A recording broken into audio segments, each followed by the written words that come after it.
Manta is the big new signature thrill ride for SeaWorld Abu Dhabi in the United Arab Emirates, and it might just be the best roller coaster out of any of the company's SeaWorld branded parks. It opened in May 2023 along with the rest of the park, and it's the one ride located outdoors. The rest of the park is located in this massive building, but as you're driving up, you just see all this roller coaster track twisting and turning around itself. And you just realize this is a big ride. Sure, it might not be super tall and most of those elements are staying low to the ground, but we're dealing with almost 4,000 feet of track. And let me tell you right away, each one of these elements was designed with a purpose. There is absolutely no wasted space. It is an extremely well-rounded attraction that is a perfect balance between high thrill, but also not too extreme that families will still be able to enjoy it. And that's challenging to do considering that we're dealing with like 4 inversions. You hear Intamin, multi-launch coaster. Those rides can get pretty extreme. I think about Velocicoaster, Universal's Islands of Adventure, or Batman Gotham City Escape at Parque Warner Madrid. Those rides are no joke. And SeaWorld Abu Dhabi is a family park with only a handful of rides. So they had to be strategic with their purchases. And let me tell you, going with Intamin for this one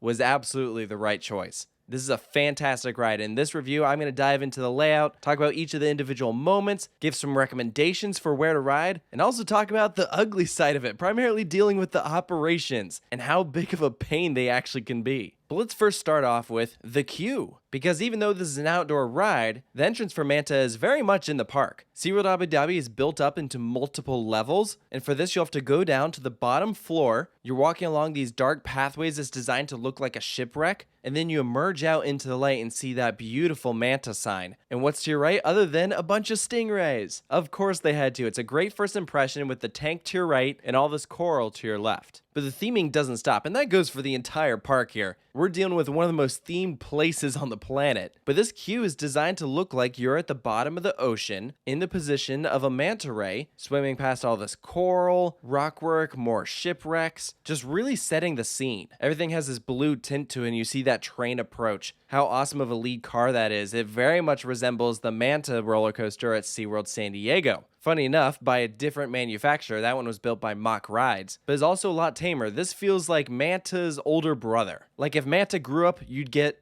Manta. Not to be confused with Manta at SeaWorld Orlando. 3 completely different roller coaster experiences by 3 completely different manufacturers. How confusing is that? When you dispatch out of the station, you're going to take this left-hand turn past that stingray exhibit so you can actually see them from the train on the right-hand side, and then you park at this tunnel. You hear this exciting music start to build up. You see these paintings on the wall in the tunnel. There's a door blocking you to the outside world, and that is what will open to send you into your first launch. And overall, it's a good launch experience. I will say there is a part of me that wishes that they went with the projection style with what you have with SeaWorld San Diego's Manta. I like how that train is going back and forth, moving with the projected mantas over your head. So there's a lot more motion. Here, it's stagnant. Supposedly, the original plan was to have this be an actual Manta tunnel, like with those stingrays that we originally saw on the right-hand side. But I guess it was determined that the opening and closing of that door all day would be too drastic and not healthy for the rays, which makes sense. So that's why they occur earlier in the ride. But in terms of forces, the first launch is good. It's not the best part of the ride, but it's a nice start. I kind of equate it to the first launch on Pantheon at Busch Gardens Williamsburg or Tutatis at Parc Asterix. Like the point of it is just to get the ride going. It's a gradual build-up. The ride's maximum speed is 49 miles per hour, so not too fast, but you're not going to reach that until a bit later in the ride. Our first element is this twisted top hat kind of element. A maximum height for this coaster has not been released, but I can't imagine this is more than like 50, 60 feet off the ground. I think the whole idea with this roller coaster is it's designed to feel like you are a ray at the bottom of the ocean gliding around. So something you'll notice, the roller coaster rarely has these high elevated hills, tries to stay as low to the ground as possible, and is also just very natural with its transitions. This is one of the most flowy rides I've ever ridden, and that's become a lot more apparent as you're dropping off of this hill. Which that's some nice air in the back, one of the few moments on the ride where it's like sustained airtime. Most of the rest of the layout is going to be these small pops, which these first 2 bank turns that follow is a good introduction to that. You lift out your seat, turn to the side. Turn to the side, lift up out of your seat. And all this is happening as you're passing over rockwork, under rockwork, past a shipwreck, later on some actual waves. They put legitimately good theming elements during the actual ride experience. And I'm trying to imagine this roller coaster without that, and it just wouldn't be the same. They took the only outdoor ride in this elaborately themed park and gave it really nice theming, doing the best they could, even though they no longer had that indoor space. Like, I'm thinking about SeaWorld's attempt at theming some of their other outdoor rides,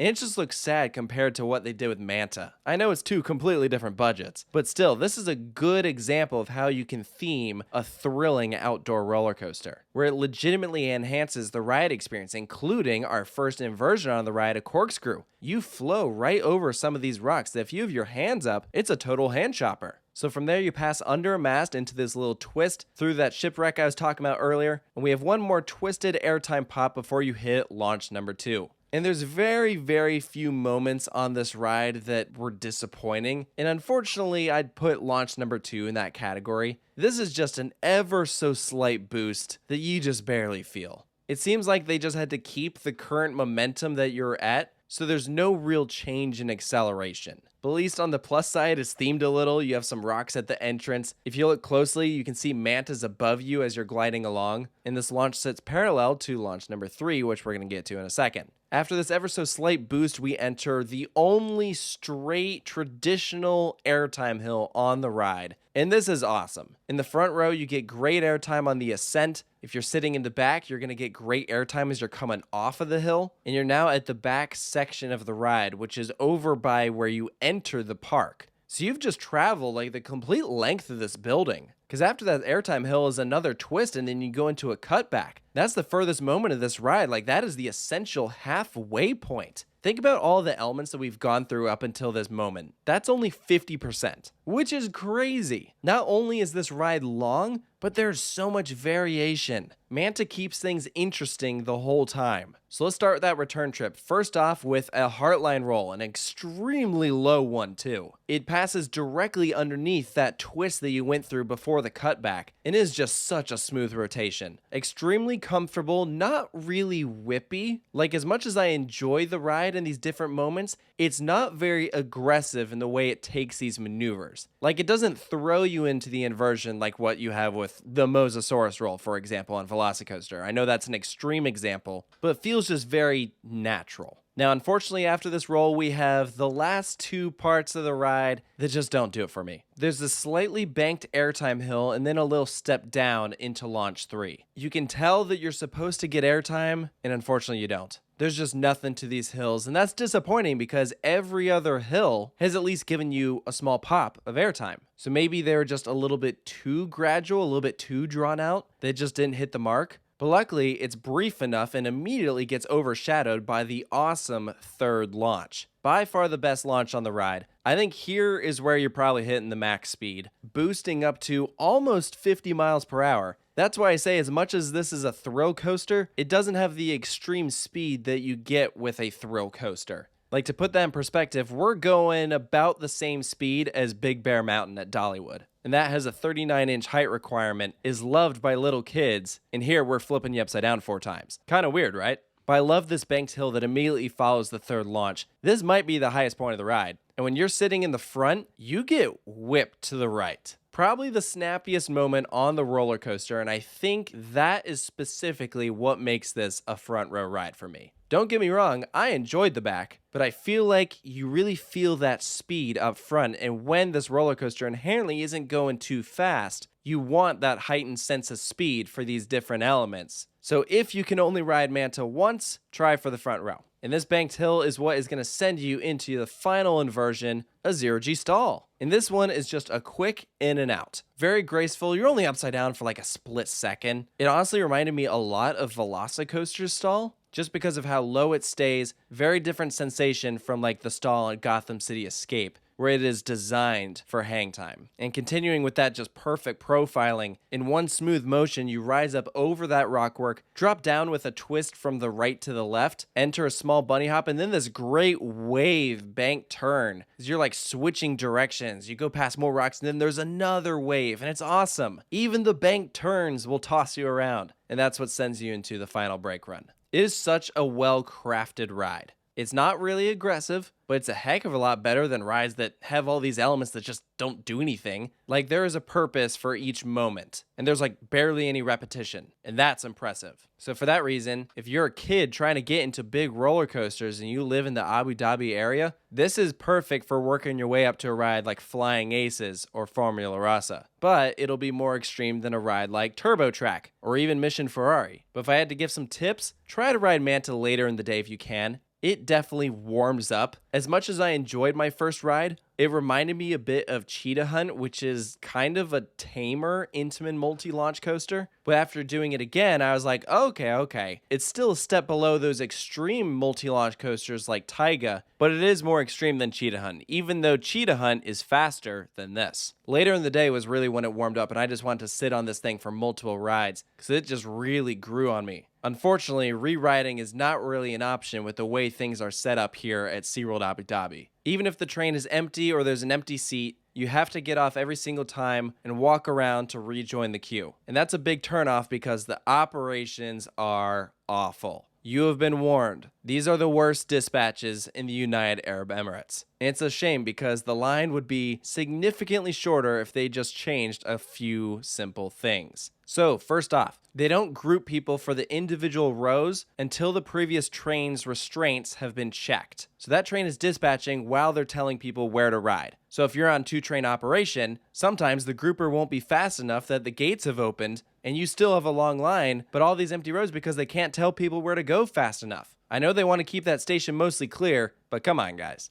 Next thing they gotta change. Spieling. Like, when the gates open, place all loose articles on the other side, the ride operator is coming to check your restraint, that sort of thing. They're telling people this after all of the riders have gotten off the train, holding people at the gates to talk for an extra 20 to 30 seconds. When instead, they could be spieling people after they have opened the gates and the people are doing the very actions that they are describing. 20 to 30 seconds doesn't sound like a lot, but when you're doing this every single cycle, that adds up. And to make matters worse, they won't even start spieling until all of the people have gotten off that previous train, which takes extra time, on top of the extra time that they take to unlock restraints, which consistently was longer than it should have. Like, as soon as that train parks, they should be popping open. And meanwhile, the other train has hit the final brake run, the curtain opens and those riders can see what the current status is of the train in front of them, and they haven't even started checking restraints. Like, this is a long roller coaster. How on earth have you not checked every single restraint when it is just a lap bar? There's not even a seatbelt. There is no sense of urgency. And when this is the signature ride of your park, that's kind of ridiculous. The other thing I will add is they are a little over the top about their loose article policy. You can have nothing in your pockets on this ride, and I mean nothing. The thing I cited in the vlogs that I just thought was mind-blowing was the guest in front of us had a tissue in their pockets, and they were like, nope, you gotta take that out. A spare tissue can't go on the ride with you. Like, what? And if you have any sort of open-toed shoe, that also can't go on the ride, even if your feet sit flat on the floor. So it just seems a little excessive. The one thing I will applaud them for actually doing right, though, is many of the women out here wear burqas, and they come prepared for that, and we'll have them put on this garment before boarding just to make sure everything keeps in place, because that's a legitimate concern. What if this long flowy garment were to fly off, then it becomes a loose item, and so it's cool to see that they have a measure for that, and that they do it before you even take your row. So that's at least something they do right. Bottom line here, try to ride Manta as many times as you can, but you might get frustrated with the operations that you don't get to do it as many times as you would otherwise. In total, from 2 days at SeaWorld Abu Dhabi, I got 6 rides on Manta, couple in the front, couple in the back, and that gave me a really good feel of the attraction. So for Manta's final score, I'm giving it a 9.5 out of 10. It's a really strong ride, enjoyable by thrill seekers, probably enjoyable by kids too, and that's a tough balance to find, but they managed to do it, and presentation is also just amazing. So if you get the chance, I highly recommend coming out here to SeaWorld Abu Dhabi, take a ride on Manta, and let me know down in the comments below if you've ridden it, if you agree with the things I brought up. And if you're new to the channel, I highly recommend that you check out the Coaster Reviews playlist featuring rides from all across the world in alphabetical order. Thank you so much for joining me, and I'll see you next time.